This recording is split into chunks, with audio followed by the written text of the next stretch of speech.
All right, your last masterworks. We'll get into the nostalgia you feel, but let's talk about the actual show. Right. So most music that we play has kind of even subdivisions between the beats. So if I played the beats here and I did the subdivisions here,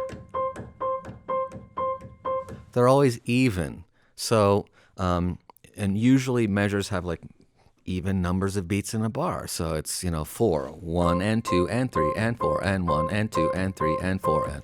Well, some composers got really adventurous and they said instead of having one of these off beats, what if we had two of them? 1 2 1 2 3 1 2 1 2 3 1 2 1 2 3. But they usually stop at about 5 or 7 because 1 2 1 2 1 2 3 1 2 1 or 1 2 3 4 5 6 7 1 2 3 4 5 6 7. But usually they keep it to like 5 or 7 because you get much bigger than that. It's hard to keep track of. But if you've got the brain that Pat Metheny clearly has, you don't need to limit yourself to 5 or 7. So he does this piece that, this first circle, and if you actually counted it out, it's not 5/8, it's not 7/8, it's 22/8. And it's 20, and you might think, well, what on earth is that? What does that sound like? Well, 22/8 sounds like this. And that's one measure. So then the melody.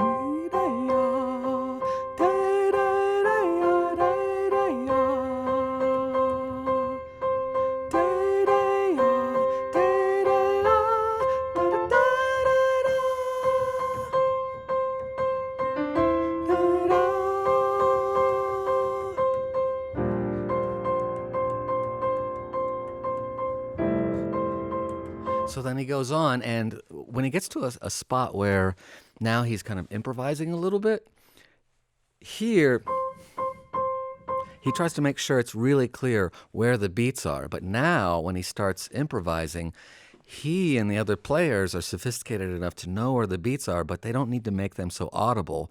But that starts to sound like this.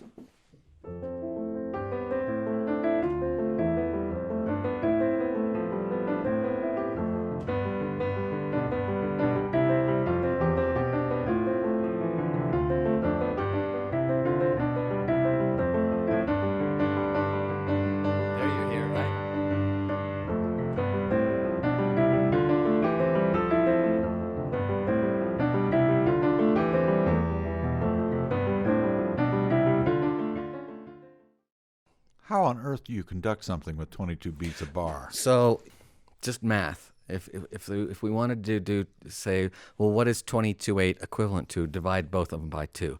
It's in. You could say it's in 11/4. D D D D D D D D. So a bar of 6 and a bar of 5. Personally, I think it's easier for the musicians because, like the violins who have to play dee bam bam bam bam beam beam beam dee dee din din dee. When you see how it's written and how long that bar is, it's like, wait, where in the bar are we? So I literally wrote their notes and the lengths, and so I conduct every beat they play. Beam beam bee dee dee dee dee dee. There's one bar. Da ba ba ba bee ba bee bee bee. So you can treat it two ways.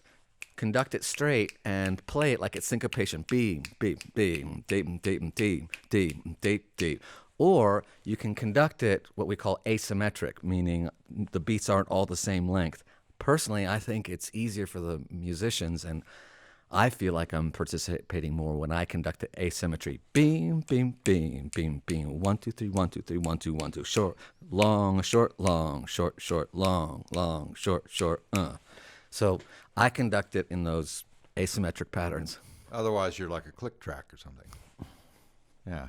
Meanwhile, they're doing that. It reminds me when I heard Rachmaninoff's symphonic dances the first time, and I hear all these asymmetries in the rhythm, and then when I find out, I got a hold of the score, and what is the conductor going? 1 2 1 2. Meanwhile, everyone's playing these cool rhythms around this, but 2. That's one of those pieces that it's so much more fun to play or listen to than it is to conduct. But since I did the arrangement, I get to make it fun for the conductor too.